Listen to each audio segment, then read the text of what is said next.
मैं class 9th का जो न्यू सिलेबस आया मैथमेटिक्स का उसका चैप्टर नंबर 2 पॉलिनोमियल की एक्सरसाइज 2.6 लेकर आई हूँ। ठीक है, इससे पहले इसमें हम क्या करेंगे, question number 6 and question number 7 solve करेंगे। ठीक है, इससे पहले मैंने आपको बताया था कि स्लोप इक्वेशन ऑफ लाइन क्या होती है, वाई इंटरसेप्ट क्या होता है। तो आज हम डायरेक्टली क्वेश्चंस पे फोकस करते हैं। तो इसमें सबसे पहले क्वेश्चन जो है क्वेश्चन नंबर 6, उसमें क्या बोला हुआ है, तो इसमें ये बोला हुआ है कि find the equation of line. क्या निकालनी है, इक्वेशन ऑफ लाइन निकालनी है। स्लोप दिया हुआ है 3/4 एंड वाई इंटरसेप्ट -4। स्लोप को हम किससे डिनोट करते हैं, ए से। तो ए हमें कितना दिया हुआ है, 3/4 दिया हुआ है, और एक्स इंटरसेप्ट मतलब बी।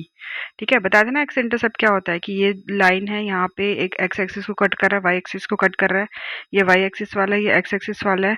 तो इसको क्या बोलते हैं, एक्स वाई इंटरसेप्ट बोलते हैं ना, वाई इंटरसेप्ट। और ये किसे डिनोट होता है, बी से। तो ये वाला पॉइंट क्या हो जाएगा, 0, बी हो जाएगा।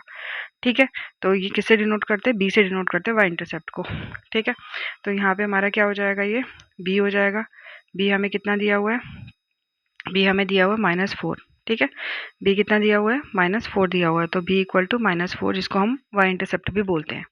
अब आपको पता है इक्वेशन ऑफ लाइन का फॉर्मूला क्या होता है, तो बताया था मैंने, y equal to a x plus b होता है ना, a x plus b. Y का वाई, ए कितना है आपका 3/4 है, एक्स की जगह एक्स रहेगा, और यहाँ पे बी क्या है, -4 है, तो प्लस, और बी की जगह क्या आ जाएगा, -4। यहाँ पे y इक्वल टू क्या हो जाएगा, 3/4 एक्स प्लस -4। तो इक्वेशन ऑफ लाइन हमारी क्या आ गई, y equal to 3/4 x -4। Clear. Next पे चलते हैं। नेक्स्ट पे बोला है slope equal to √3 and y intercept equal to -2/3।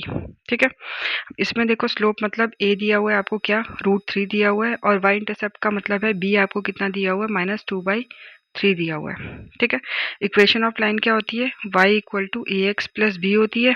ठीक है, तो y का y, a की जगह क्या आ जाएगा, √3, x का x, प्लस बी की जगह क्या आ जाएगा, -2/3 आ जाएगा। तो y इक्वल टू क्या हो गया, √3x हो गया, प्लस माइनस माइनस तो 2/3। ठीक है, तो ये हमारा क्या आ गया, इक्वेशन ऑफ लाइन आ गई सेकंड क्वेश्चन की। ठीक है, आई होप आपको समझ में आया होगा। चलो नेक्स्ट पे चलते हैं। नेक्स्ट पे क्या बोला हुआ है कि find the equation of a line whose slope is 4 and which passes through the point 3, -7। ठीक है, एक मिनट रुकना। ठीक है, तो हमें स्लोप कितना दिया हुआ है, 4 दिया हुआ है। तो ए कितना दिया हुआ है आपको, 4 दिया हुआ है, और पासिंग थ्रू द पॉइंट, ये पॉइंट दे रखे हैं, तो मतलब एक्स आपको क्या दे रखा है, 3 दे रखा है, और वाई कितना दे रखा है आपको, 7 दे रखा है। ठीक है, इक्वेशन ऑफ लाइन आपको पता है y equal to a x plus b होती है। इस ये हमें क्या है, वाई भी दिया हुआ है, ए भी दिया हुआ है, एक्स भी दिया हुआ है, हम बी निकाल लेंगे पहले, बी निकालेंगे एंड देन फिर उसके बाद इक्वेशन ऑफ लाइन निकालेंगे। ठीक है, तो लिखो y equal to a x plus b. ठीक है, y की जगह आ जाएगा 7, a की जगह आ जाएगा 4, और x की जगह 3, तो मल्टीप्लाई में हो जाएगा प्लस b। ठीक है, 7 का 7, 4 3 12, प्लस b निकालना है तो 12 उधर चला जाएगा, तो हो जाएगा 7 - 12 इक्वल टू b। तो कितना हो गया, -5। क्या आ गया हमारा, b आ गया। b हमारा कितना आ गया, -5 आ गया। अब इक्वेशन ऑफ लाइन निकालनी है हमें, तो इक्वेशन ऑफ लाइन के लिए सिर्फ हम स्लोप को पुट करते हैं और b की वैल्यू पुट करते हैं, x और y को पुट नहीं करते हैं। ठीक है, तो y इक्वल टू क्या है, यहाँ पे ए एक्स प्लस बी हमारा क्या इक्वेशन ऑफ लाइन है, y एज इट इज रहेगा। a हमारा क्या है, a हमारा दिया हुआ स्लोप वो कितना है 4, x का x प्लस b कितना है हमारा -5। तो क्या हो गया, y equal to 4x plus minus minus तो 5। तो इक्वेशन ऑफ लाइन क्या आई हमारी, 4x - 5। ठीक है, y equal to 4x - 5। Next पे चलते हैं। नेक्स्ट पे भी यही बोला हुआ है कि स्लोप कितना दिया हुआ है, -3 दे रखा है, और पॉइंट क्या दे रखा है, -2, 3 दिया हुआ है। ठीक है, -2, 3 दिया हुआ है।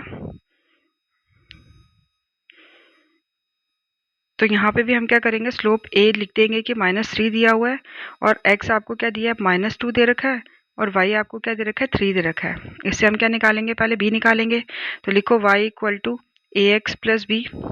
y कितना है 3, a कितना है आपका -3, x कितना है आपका -2, और प्लस b। ठीक है, 3 का 3, माइनस माइनस कैंसिल, 3 2 जा कितना हो गया 6, प्लस b।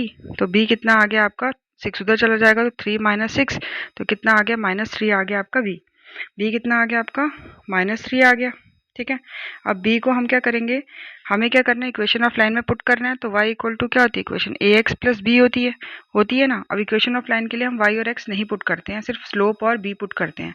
ठीक है, तो y इक्वल टू हमें a कितना दिया हुआ है, स्लोप कितना दिया है, -3 दिया हुआ है, x का x प्लस बी कितना आया हमारा, तो बी कितना आया हमारा -3 आया। ठीक है, तो y इक्वल टू यहाँ पे हो जाएगा -3x प्लस माइनस माइनस तो -3। तो हमारी इक्वेशन ऑफ लाइन क्या बनी, -3x और -3 बनी। ठीक है, नेक्स्ट पे चलते हैं।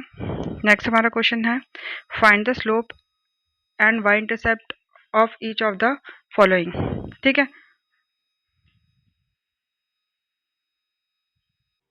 अब इसमें हमको क्या पूछा हुआ है कि स्लोप निकालना है, find the slope and y intercept of each of the following lines. ठीक है, तो हमें ये जो दे रखी है लाइंस दे रखी है, इसका हमें क्या निकालना है, स्लोप निकालना है और क्या निकालना है, y इंटरसेप्ट निकालना है, मतलब b निकालना है आपको।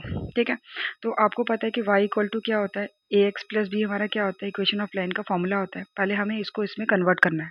ठीक है, तो आपको क्या दिया हुआ, 5x minus 10y equal to 3 दिया हुआ है, दिया है 10y इक्वल टू 3। ठीक है, पहले आप इसको शिफ्ट करो, जैसे -10y एज इट इज़ अपनी जगह पे रहेगा, ये +5x उधर जाएगा तो क्या हो जाएगा, -5x हो जाएगा, और ये +3 है तो +3 ही रहेगा। ठीक है, अब y निकालना है तो y इक्वल टू क्या हो जाएगा, -10 नीचे चला जाएगा, तो यहाँ हम ऐसे लिख सकते हैं -5x अपॉन -10 प्लस 3 अपॉन -10, मतलब मैंने अलग अलग कर दिया इनको। ठीक है, तो y इक्वल टू क्या हो गया, ये माइनस माइनस कैंसिल आउट, ये हो गया 5 वन जा, ये 5 टू जा, तो कितना आ गया 1/2x आ गया, और यहाँ पे प्लस माइनस क्या होता है माइनस, तो ये क्या आ गया 3/10 आ गया, आ गया ना 3/10। तो यहाँ पे आपको क्या मिला, y इक्वल टू ये आ गया, y equal to ax plus b आ गया ना, उस फॉर्म में आ गया ना ये। ठीक है, देखो ध्यान से आप, तो ये आपका a क्या हो गया 1/2 हो गया, और b क्या हो गया आपका -3/10 हो गया। ठीक है, तो यहाँ पे लिख लो कि y इक्वल टू क्या हो गया आपका a इक्वल टू आपका क्या हो गया 1/2 हो गया, तो a इक्वल टू आपका 1/2 मतलब स्लोप आपका 1/2 आ गया, और b आपका कितना आ गया -3/10 आ गया। ठीक है, क्लियर। नेक्स्ट पे आपको बोला हुआ है, तो नेक्स्ट देखो आप। ठीक है, नेक्स्ट पे आपको क्या बोला हुआ है कि आपने क्या करना है, x/6 plus y/9 equal to 1 दिया हुआ है। ठीक है, x/6 plus y/9 equal to 1 दिया हुआ है। यहाँ पे भी आपने क्या करना है, पहले ये निकालना है, इसको x को शिफ्ट करना है, तो ये हो जाएगा y/9 इक्वल टू x का वहाँ जाएगा तो -x/6 और +1 एज इट इज़ रहेगा। ठीक है, अब यहाँ पे कन्फ्यूजन होती है बहुत को कैसे करना है ये, तो नीचे अपॉन 1 लेके क्रॉस मल्टीप्लाई कर दो पहले, तो 6 वन जा क्या हो गया 6 हो गया, 1 को x से करेंगे तो -x प्लस 6 वन जा 6 हो गया, ये हो गया y/9। ठीक है, अब कटिंग कर लो, 3 के टेबल में 3 टू जा 3 थ्री जा हो गया ये। ठीक है, अब 3 ऊपर जाएगा, 2 उधर 3 उधर चला जाएगा सीधा, तो y इक्वल टू क्या होगा, 3x के साथ होगा -x के साथ तो -3x, और 18 के साथ होगा तो +18 अपॉन 2 हो गया। ठीक है, अब y इक्वल टू अलग कर दो इसको, तो ये हो जाएगा -3/2x प्लस यहाँ पे क्या हो जाएगा 18/2 हो जाएगा। ठीक है, 18/2 हो गया, ये आ गया 2 9 जा 18। ठीक है, अब ये क्या हो गया, किस फॉर्म में हो गया, ये हो गया ना उस फॉर्म में, y equal to ax plus b की फॉर्म में हो गया। तो आपका a क्या आया -3/2, तो स्लोप आपको कितना मिला -3/2 मिला, और आपको b क्या मिला, तो b आपको कितना मिला 9 मिला। ठीक है, y इंटरसेप्ट आपको क्या मिला 9 मिला, और आपको स्लोप क्या मिला -3/2 मिला। ठीक है, क्लियर हो गया। नेक्स्ट पे चलते हैं। नेक्स्ट पे आपको क्या बोला हुआ है कि x plus y equal to 0 बोला हुआ है। ठीक है, अब यहाँ पे देखो, हमें पता है कि y इक्वल टू क्या होता है, ए एक्स प्लस बी होती है, इक्वेशन ऑफ लाइन होती है ना इक्वेशन ऑफ लाइन। ठीक है, तो यहाँ पे क्या है, यहाँ पे हम y तो हमें दिया ही नहीं है, y क्या है नॉट डिफाइंड है। ठीक है, हमें दिया ही नहीं है। ठीक है, तो हम क्या कर सकते हैं, यहाँ से हम क्या निकालेंगे, यहाँ से तो सीधा ये निकलेगा x इक्वल टू -4, और तो कुछ निकलना है ही नहीं है। ठीक है, ना ही स्लोप निकल रहा है, ना ही y इंटरसेप्ट निकल रहा है, तो इसमें क्या हो जाएगा कि ये क्या हो जाएगी, वर्टिकल लाइन बनेगी। तो यहाँ पे हम लिखेंगे कि ये क्या हो जाएगी, वर्टिकल लाइन होगी। वर्टिकल लाइन का मतलब होता है, वर्टिकल लाइन का मतलब क्या होता है बताओ, x इक्वल टू -4 कौन से डायरेक्शन में आएगा, तो x इक्वल टू -4 इधर आएगा ना, यहाँ पे -4 इधर आएगा ना, ये वर्टिकल लाइन बन जाएगी ना। तो वर्टिकल लाइन बन जाएगी, और यहाँ पे मतलब कि स्लोप तो बनेगा ही नहीं। तो स्लोप क्या हो जाएगा, स्लोप क्या होता है, हमने पढ़ा था कि जो x एक्सिस और y एक्सिस को कट करता है उसको बोलते हैं। ये कट ही नहीं कर रहा है, तो ये हो जाएगा अनडिफाइंड हो जाएगा, और यहाँ पे क्या आ जाएगा, लिख देंगे हम यहाँ पे कि नो y इंटरसेप्ट बनेगा, कोई भी y इंटरसेप्ट मतलब b कोई भी नहीं बनेगा, क्योंकि ये तो y को कट कर ही नहीं दिया। ठीक है ना, समझ आ रहा है ना, ये देखो ये हो गया पॉजिटिव साइड, ये हो गया नेगेटिव साइड, तो x क्या आ रहा है -4 आ रहा है, तो इस साइड आएगा, यहाँ से क्या बनेगी वर्टिकल लाइन बनेगी। अगर ये वर्टिकल लाइन बन रही है तो इट मीन्स कि ये तो वाई एक्सिस को कट नहीं कर रही है। जब कट नहीं कर रही है तो वाई इंटरसेप्ट कैसे बनेगा? ठीक है, नेक्स्ट चलते हैं। नेक्स्ट क्वेश्चन क्या है? Y equal to -6। ठीक है, वाई इक्वल टू क्या है हमारा?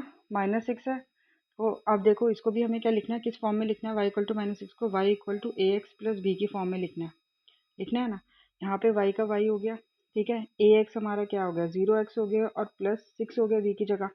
ठीक है, तो यहाँ पे हमें पता चल गया कि स्लोप हमारा क्या आया, a हमारा कितना आ रहा है? 0 आ रहा है, मतलब स्लोप हमारा कितना आ रहा है? 0 आ रहा है। और b हमारा कितना आ रहा है? 6 आ रहा है। तो b हमारा क्या हो गया? 6, मतलब y इंटरसेप्ट कितना आ रहा है? 6 आ रहा है। ठीक है, तो इसी के साथ हम ये क्वेश्चंस कंप्लीट करते हैं। कल मैं लेकर आऊँगी 9th और 10th क्वेश्चन, और फिर ये आपकी एक्सरसाइज क्या हो जाएगी? ख़त्म हो जाएगी। अगर आपको समझ में आया होगा तो please like, share and subscribe ज़रूर करना, और जितना ज़्यादा हो सके उतना ज़्यादा मोटिवेट करना मुझे। Thank you.